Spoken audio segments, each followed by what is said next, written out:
Good morning. Today is Sunday, July 26th, 2026. My name is Terry Morgan. We are here for martial arts philosophy class.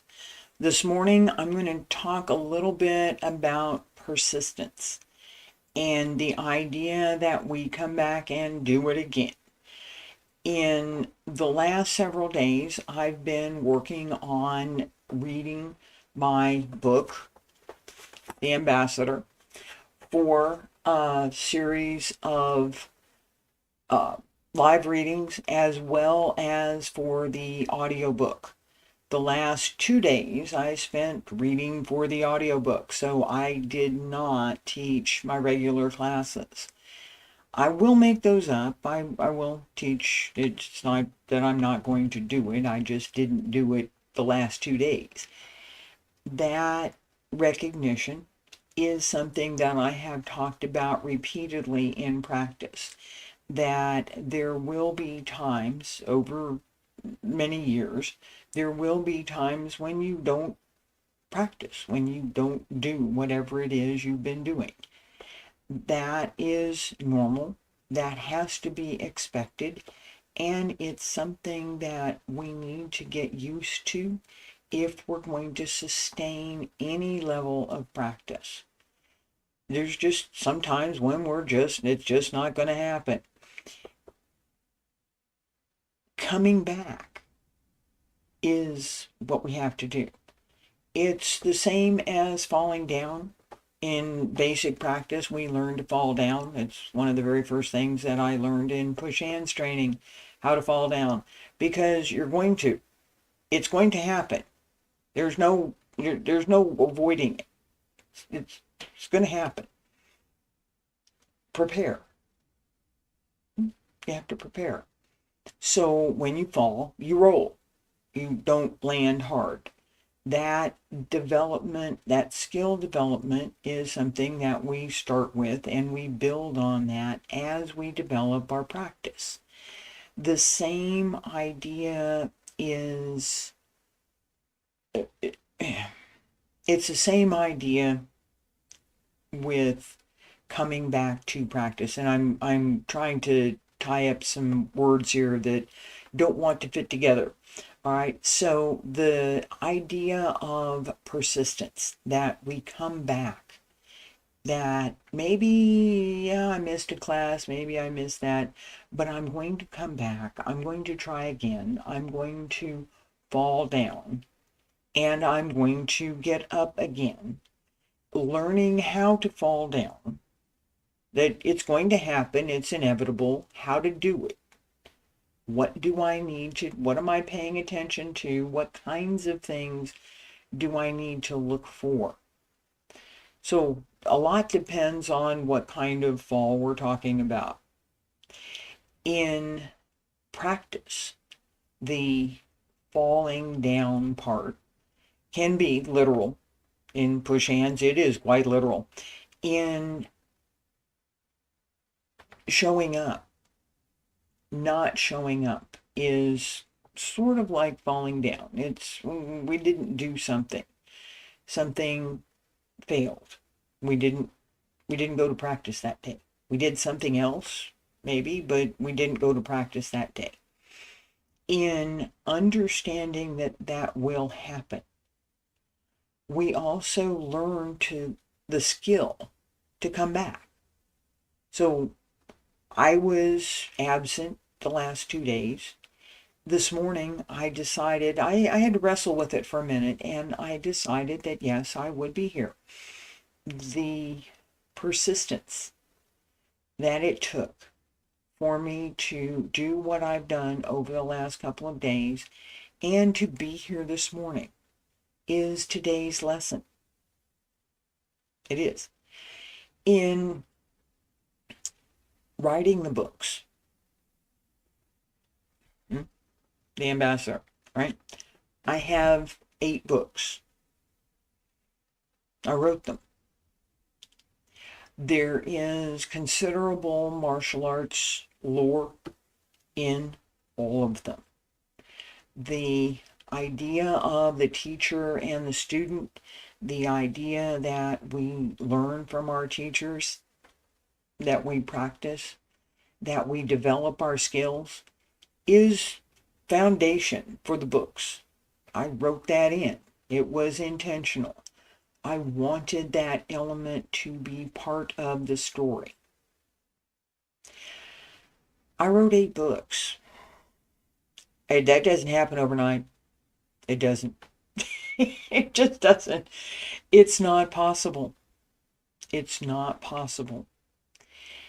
And as I've been working on the readings and reading the stories and what do I need to do for reading compared to what do I need to do for a live stream on a clock, I've learned an incredible amount of, I don't know, skills, I guess is a good way to say it, for how to put that together. That development. The first episode was not all that great. It was okay. The first chapter, when I read it the first time, yeah, it was okay. Not great. What did I need to do? Practice. Practice. I needed to practice. How do you practice for that? You do it, and you do it again. And you pay attention to the muscles in your mouth. You pay attention to the muscles in your throat. You pay attention to the function of the sinus and respiratory system. The sinus system, right? This up in here, and it goes up in here, and it drops down into the back of the throat. Understanding anatomy matters. It really does. The connection between my speech and what's going on in my throat really matters. It really does.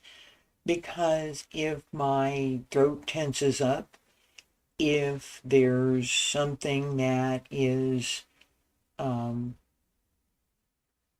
clogging, I guess, there's some mucus or some residual phlegm that is caught in the back of my throat and is clogging that passageway, my voice doesn't sound very clear. It starts to sound like I've got a little bit of a burr in it. A little bit like right now. It does. And taking a break in class to get a sip, excuse me, to get a sip of water is something that I just did. I did. In reading and in trying to record the books, no, it doesn't work. There's no pause. I don't get to stop. I have to figure out how to keep going. I have to learn how to manage that airway. I have to develop another level of skill in speaking. And I'm tensing up right now. That's part of what you're hearing in my voice, that tension. And I didn't,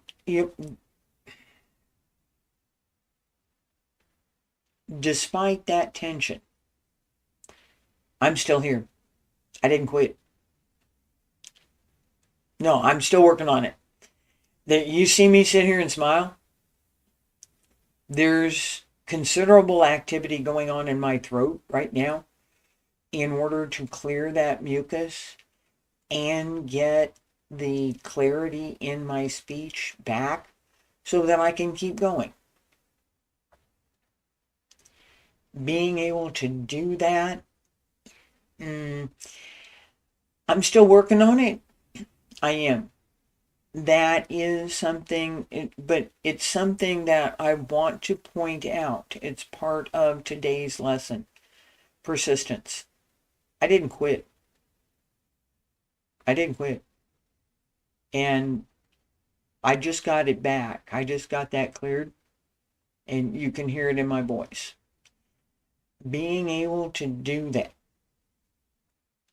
consistently is something that I'm still working at. I'm still working at it. There are small muscles. So there's connection to the things that we do in Qigong practice. There's connection to things that we do in all of our breathing practice, all of the work that we do to control and develop flexibility in the small muscles, the refinement so that we work with the subtle changes in movement. Those fine muscles, those fine changes exist in the throat, exist in the upper chest, they exist in the upper back. They are part of the respiratory system. The speech and respiratory system kind of go together. They do. How we speak depends partly on our own bodies and on the language that we're speaking. What I do with my facial muscles, what I need to do with my facial muscles to pronounce words is not the same as what I do if I'm speaking in Chinese. 我说中文，一般我用了后边的我的口，没有用前边。前边没有很多工作，在后边有好多工作，因为这个语言必须，我必须注意那个 tone，就是马不同，这个意思也不同，我必须注意。So I've just talked about the fact that when I'm speaking in Chinese, I'm not using the front part of my mouth, I'm using the back part. And that I need to pay attention to the tones in the language. I have to use my throat muscles. So pay attention to the tones in the language because the tones matter for meaning.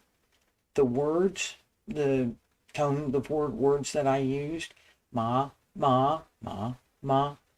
are different words. They have different meanings. They are not simply a different inflection. Being able to distinguish that requires the use of fine muscles in the throat. It's something that we can learn how to do, just as managing what the throat is doing, what we're doing with our speech, again, irrespective of language, what we're doing with our speech in spoken word, in reading, makes a huge difference for how what we've said is understood. The context and the content, the subtext and the text itself all matter for the meaning behind what we have. In developing the books, I spent quite a bit of time going back and forth, looking at what I had done in a previous chapter, looking at notes for what I was going to do in the next chapter. Sometimes I wrote out of order. Very often I wrote out of order and then used my writing skills to put those scenes into a consistent order for what was going on with the story, so that events occurred on their timeline, that there was a consistent presentation that could be followed, that wasn't merely random. In working with our bodies, in working with the martial arts, in developing our skills, we can work with random development. It's okay. We may today be working on one thing, tomorrow be working on another, and then we come back and put all of that together into a coherent form, into a coherent practice. That coming back, I look at one thing and then I come back, and I look at another thing and then I come back. I skip a day and then I come back. That persistence, that coming back to what is a regular practice, what is consistent, is what we want to be able to do in whatever we're doing. It matters in the martial arts because we have to practice. We don't develop any skill without practice. I started the readings knowing that I was going to need to practice. It was going to matter. And for each reading, I practiced the whole thing at least twice, sometimes 3 or 4 times. I thought I could just sit down and do it. Nope. It didn't turn out the way I wanted. And I discovered that if I practiced once for content and then twice more for timing and then a third time for both the content and the timing, that by the time I got to the actual reading, I could probably hit the mark mostly. Sometimes it didn't work out. Excuse me. Sometimes it didn't work out exactly as I planned, and I had to learn something from that. I did. I had to learn something from what I just did with my voice. I had to learn how to do that. If I had not tried, if I had not come back, if I hadn't decided that I'm going to do this, what's it going to take? I don't know. I'm not sure.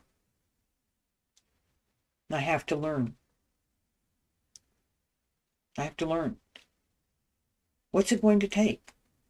Well, you have to do this and this. Yeah, but what's that take? What's it actually take? What does it take for me to sit here and not move? My facial muscles are moving. My head moves. The rest of my body is mostly still. I've used my hands a couple of times. What does that take? What is required to make that happen?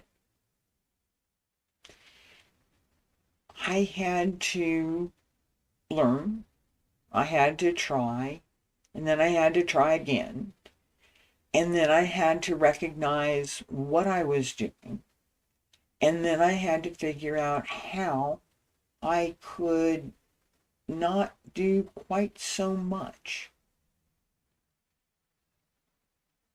Because doing too much was getting in the way of what I actually wanted to do. Knowing what I wanted to do, coming back to it over and over again. That determination that, yes, I want to do this. Yes, I'm going to come back and try again. Yes, I'm going to be persistent.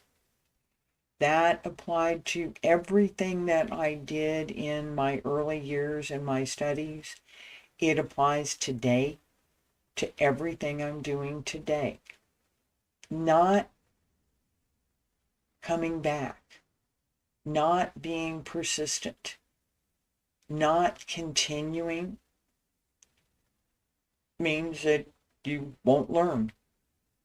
That process of continuous learning. It's not, I've got to learn something new every day. Mm-mm. Because there will be a day when you don't feel like learning anything. I'm tired today. I don't want to do that. There will be. Persistence is coming back. Doing it again. Learning how to come back. Learning that you are going to not be in class today. That today maybe I'm not going to work at learning something, but tomorrow I will.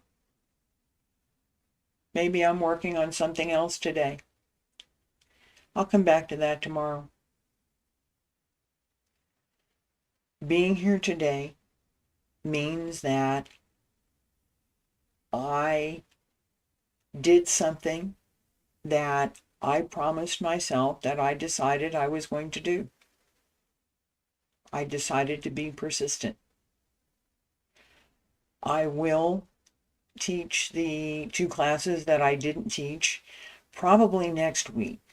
I'm going to be working on the remaining tasks that I need to complete to finish the audiobook. So there's some editing and a few other things I need to do. And tonight I am going to read the last chapter in the first book. Finishing is harder than starting. Starting is harder than continuing. It can be very difficult to wrap things up. It can. There's all sorts of connections and all sorts of things that we have opened and built and created, and now it's time to wrap that up. What's next? There's always something that's next. Coming back to what we've done, reviewing what we wanted to do, and then looking forward. There's always something that's going to be next. Thank you for being here today. I appreciate it. I will be here this evening with the last chapter in the first book, and I'll be back, if not during the week, at least next week, with the 2 classes that I didn't teach and a little bit more. Thank you for being here today. I appreciate it. Bye.